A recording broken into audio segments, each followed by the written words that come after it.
جس طرح شاہ محمود نے کہا یہ بڑا ایک امپورٹنٹ سڑک ہے جو 3 ضلعوں کو جوڑ دے گی اور جو ٹریول ٹائم ہے وہ کم کر دے گی، اور اس سے ہمیں پتہ ہے کہ اور بھی جس طرح کی کئی سڑکیں ایسی ہوتی ہیں جس سے ساری اکنامک ایکٹیویٹی بدل جاتی ہے، ایریا کی اکنامکس بدل جاتی ہے، تو انشاءاللہ یہ وہ سڑک ثابت ہوگی۔ میں صرف اس اوکیزن پہ جو امپورٹنٹ بات کرنا چاہتا ہوں وہ یہ ہے کہ جب ہم آئے، جیسی تحریک انصاف کی گورنمنٹ آئی تو میرے خیال میں پہلے ہفتے میں شروع ہو گیا تھا کہ جی کدھر ہے نیا پاکستان، اور پہلے ہفتے میں شروع ہو گیا کہ گورنمنٹ فیل ہو گئی ہے۔ تو ہم نے بڑی صبر سے یہ 2.5 سال سے تھوڑا اوپر، ابھی 3 سال نہیں ہوئے، تو 2.5 سال بڑے صبر سے گزارے۔ بڑی میڈیا میں تنقید ہوئی، اور اپوزیشن تو خیر مجھے پتا تھا انہوں نے تنقید کرنی ہے جب تک NRO نہیں ملنا، تو وہ تنقید ہوتی گئی کہ جی پاکستان تباہ ہو گیا، اور پھر ابھی بھی کل ان ساروں نے مل کے کوئی ڈرامہ کیا کہ پاکستان بربادی کی طرف چلا گیا۔ اور ہم میرے اپنے لوگوں کو بھی یہ بڑا مشکل وقت سے گزرنا پڑا، کیونکہ ہمیں مسلسل ہر روز تنقید سننی پڑی، اور لوگوں کو بھی اس طرح میڈیا نے ایک تاثر دیا کہ ایک دم ایک بٹن آن کرتے ہیں اور نیا پاکستان بن جاتا ہے۔ اور یہ ایک ملک کے لیے بھی، عوام کے لیے بھی، اور میرے اپنی ٹیم کے لیے بھی یہ بڑی ایک بڑا زبردست سبق آپ سب کے لیے۔ وہ یہ ہے کہ چینج جب آتا ہے ایک معاشرے کے اندر، جدوجہد سے چینج آتا ہے۔ کبھی بھی کوئی معاشرہ ایک سٹرگل کے بغیر چینج نہیں ہوتا۔ کوئی بھی چیز دنیا کی تاریخ اٹھا کے دیکھ لیں، اگر آپ سٹیٹس کو کوئی بدلنا چاہتے ہیں، سٹیٹس کو کا مطلب یہ ہے کہ ایک وہ نظام جس میں لوگوں نے اپنے پنجے گاڑ لیے ہیں جو کہ اس نظام سے فائدہ اٹھا رہے ہیں، اگر آپ اس کو چینج کرنا چاہتے ہیں تو وہ جو لوگ ہیں جس کو سٹیٹس کو کہتے ہیں، جو ایک نظام کے بینیفیشریز ہیں، وہ کبھی بھی جد و جہد کے بغیر چینج نہیں آتا۔ یہ بالکل ایسے ہے کہ ایک آپ نے اپنے آپ کو آزاد کرنا ہے، مثلا انگریزوں سے آزادی لینی ہے، تو اس کی ایک بڑی طویل جد و جہد تھی، اس کے بعد آزادی ملی تھی۔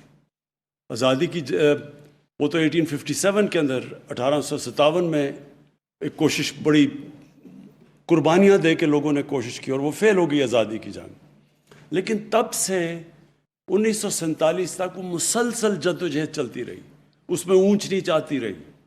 ہمارے جو عظیم لیڈر تھے قائد اعظم، ان کی آپ سٹرگل دیکھیں، کبھی وہ اوپر جاتے تھے، پھر وہ دل برداشتہ ہو کے انگلینڈ چلے گئے، پھر واپس آئے، پھر سٹرگل ہوئی۔ تو یہ جو آزادی کی سٹرگل ہے، چاہے آپ مافیا سے آزاد ہو رہے ہوں یا ایک کرپٹ نظام سے آزاد ہو رہے ہوں، یہ جد و جہد کا نام ہے۔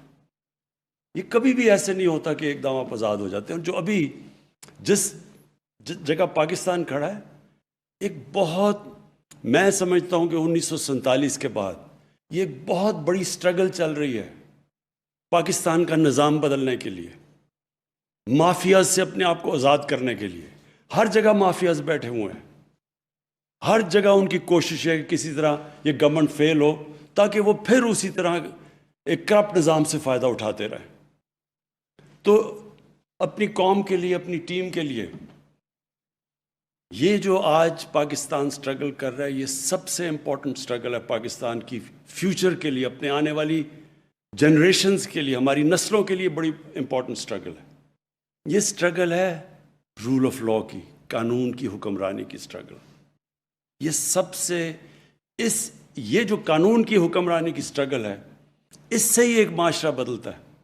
جب یہ طاقتور کو قانون کے نیچے لے کے آتا ہے، وہ دنیا کی تاریخ اٹھا کے دیکھ لیں، وہ معاشرہ اوپر جاتا ہے۔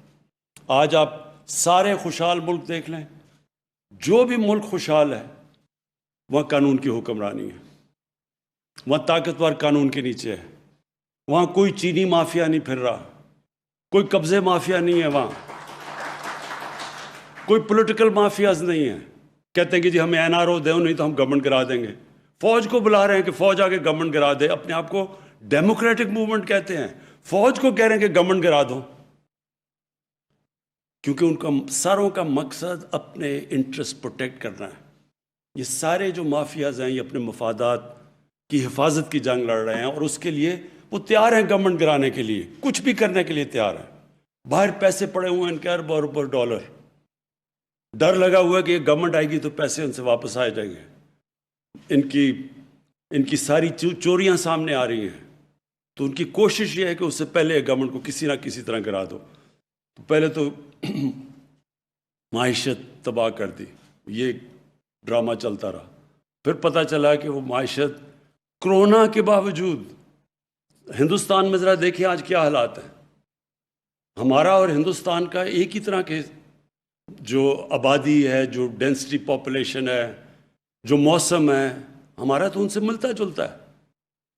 ہندوستان کی حکومت نے کیا فیصلے کیے، آج ان کا کیا حال ہے. ہم نے کیا فیصلے کیے، آج اللہ نے ہمیں کیسے نکالا ہے.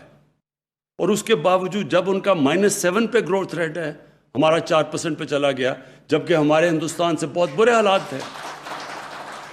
ہندوستان کے مقابلے میں پاکستان کے حالات جب کرونا آئی ہے تو دیکھیں ان کے تو بڑے خوشحال، ان کے جو ملکی گروتھ ریٹ تھی، ان کے ریزروز تھے، ان کے روپے پہ پریشر نہیں تھا، ان کے تو ریزروز بہت بڑے تھے.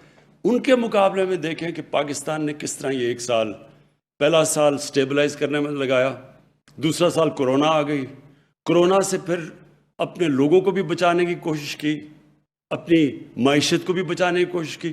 اور اللہ کا شکر ہے، کوشش انسان کرتا ہے، کامیابی اللہ دیتا ہے. تو جو آج جدھر ہم کھڑے ہیں اور جدھر آگے ہم جا رہے ہیں، اب میرا ایمان ہے کہ جو سب سے مشکل وقت تھا اس سے ہم نکل گئے ہیں. آگے جو انشاءاللہ وقت آ رہا ہے، یہ پاکستان کی جو ترقی آ رہی ہے وہ یہ نہیں ہوگی جس طرح پہلے کے سائیکل اوپر نیچے جس طرح ہم جا رہے تھے. یہ اب پاکستان وہ ادھر سے سفر شروع کرے گا جدھر سے ایک وقت پہ سارے ایشیا کے اندر پاکستان کی چوتھی اکانومی تھی 1968 میں.